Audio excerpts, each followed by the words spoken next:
Hello, welcome back to the reading of the poem of the Man God, written by Maria Valtorta, Volume 2, Chapter 161. The grandson of Eli, a Pharisee of Capernaum, is cured. 11th May, 1945. Jesus is about to arrive in Capernaum by boat. The sun is almost setting, and the lake is sparkling with red and yellow hues. While the two boats are maneuvering to draw near the coast, John says, "I will go to the fountain and bring you some water for your thirst." "The water is good here," exclaims Andrew. "Yes, it is good, and your love makes it even better for me." "I will take the fish home. The women will prepare them for supper. After, will you speak to us and then to them?" "Yes, Peter, I will." It is more pleasant now to come back home. Heretofore we looked like so many nomads, but now, with the women, there is more order, more love. And then, when I see your mother, I no longer feel tired. I don't know. Jesus smiles and is quiet. The boat grounds on the shingly shore. John and Andrew, who are wearing short undertunics, jump into the water, and with the help of some young men, they beach the boat and place a board as a wharf. Jesus is the first to come off, and he waits until the second boat is beached, in order to be together with all his disciples. Then, walking with slow steps, they go toward the fountain. A natural fountain of spring water that wells up just outside the village, and plentiful, cold, and silvery, runs into the stone basin. The water is so limpid that it induces people to drink it. John, who has run ahead with an amphora, is already back, and he hands the dripping pitcher to Jesus, who has a long drink. "How thirsty you were, my master, and I foolishly did not get any water." "It does not matter, John, it is all over," and he caresses him. They are about to come back when they see Simon Peter arrive, running as fast as he can. He had gone home to take his fish. "Master, master," he shouts, panting. "The village is in turmoil, because the only grandchild of Eli, the Pharisee, is about to die from a snake bite. He had gone with the old man, and against his mother's wishes, to their olive grove. Eli was overseeing some works, while the child was playing near the roots of an old olive tree. He put his hand into a hole, hoping to find a lizard, and he found a snake. The old man seems to have become distraught. The child's mother, who incidentally hates her father-in-law quite rightly as it happens, is accusing him of being a murderer. The boy is getting colder and colder every moment. Although relatives, they did not love one another, and they could not have been more closely related. Family grudge is never a good thing. "Well, master, I say that the snakes did not love the snake, Eli, and they have killed the little snake. And I am sorry when he saw me, and he shouted after me, 'Is the master there?' And I am sorry for the little one. He was a nice boy, and it is not his fault that he was the grandson of a Pharisee." "Of course it is not his fault." They walk towards the village, and they see a crowd of people, shouting and weeping, coming towards them, with the elderly Eli in front of them.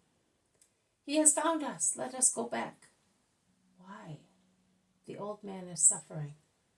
"The old man hates you. Remember that. He is one of your first and fiercest accusers at the temple." "I remember that I am mercy."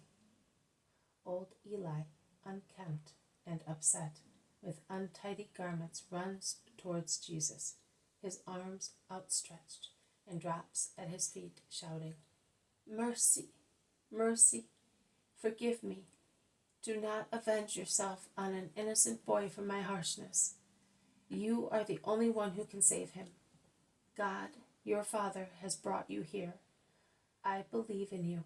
I venerate you. I love you. Forgive me. I have been unfair, a liar, but I have been punished. These hours alone serve as a punishment. Help me. It's the boy, the only son of my dead son, and she is accusing me of killing him." And he weeps, striking his head on the ground rhythmically. Come on, do not cry like that. Do you want to die without having to look after your grandson any more? He is dying, he is dying. Perhaps he is already dead. Let me die too. Don't let me live in that empty house. Oh, my sad last days. Eli, get up and let us go. Are you really coming? But do you know who I am? An unhappy man. Let us go. The old man gets up and says, I will go ahead, but run, be quick. And he goes away very quickly because of the desperation piercing his heart. But Lord, do you think that you will change him? Oh, what a wasted miracle. Let that little snake die. Also, the old man will die broken-hearted, and there will be one less on your way. God has seen to it. Simon, to tell you the truth, you are now the snake. Jesus severely repels Peter, who lowers his head, and he goes on. Near the largest square in Capernaum, there is a beautiful house, before which the crowds are making a dreadful noise. Jesus turns his steps towards it, and is about to arrive when the old man comes out from the wide door, followed by a ruffled woman, who is holding in her arms a little agonizing child. The poison has already paralyzed his organs, and death is near. The little wounded hand is hanging down with the mark of the bite at the root of his thumb. Eli does nothing but shout, Jesus! Jesus! And Jesus, squeezed and overwhelmed by the crowds who hamper his movements, takes the little hand to his mouth, sucks the wound, then breathes on the waxen face and the glassy half-closed eyes. He then straightens himself up. Here, he says, the child will now wake up. Do not frighten him with your expressions, which are so upset. He will already be afraid when he remembers the snake. In fact, the boy, whose face colors up, opens his mouth in a big yawn, rubs his eyes, opens them, and is surprised at being among so many people. He then remembers and is about to run away with such a sudden leap that he would have fallen had Jesus not been ready to receive him in his arms. Good, good, what are you afraid of? Look how beautiful the sun is. Over there is the lake, your house, and your mother and grandfather are here. And the snake? It is no longer here, but I am. You. Yes, the child thinks, and then in the innocent voice of truth he says, my grandfather used to tell me to say cursed to you, but I will not say it. I love you. I do. I said that? The little one is raving. Do not believe him, master. I have always respected you. As fear passes away, the old nature comes to surface again. Words are and are not of value. I take them for what they are. Goodbye, little one. Goodbye, woman. Goodbye, Eli. Love one another and love me if you can. Jesus turns round and goes towards the house where he lives. Why, master, did you not work a striking miracle? You should have ordered the poison to go out of the little one. You should have shown yourself as being God. Instead, you sucked the poison like any poor man. Judas of Kerioth is not very happy. He wanted something sensational. Also, others are of the same opinion.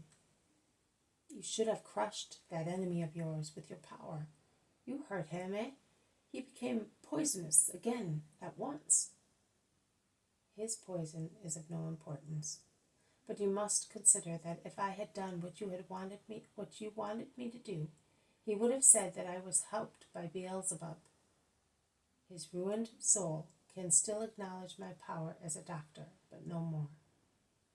A miracle leads to faith only those who are already on that way. But in those without humility, faith always proves that there is humility in a soul. It leads to blasphemy. It is better, therefore, to avoid that danger by having recourse to forms of human appearance. The incurable misery is the misery of the incredulous. No means will eliminate it, because no miracle induces them to believe or to be good. It does not matter. I fulfill my task. They follow their ill fate. Why did you do it then? Because I am goodness, and because no one may say that I was vindictive with my enemies and provocative with provokers. I am heaping coal on their heads, and they are handing it to me that I may heap it. Be good, Judas of Simon. Endeavor not to behave as they do, and that is all. Let us go to my mother. She will be happy to hear that I cured a child.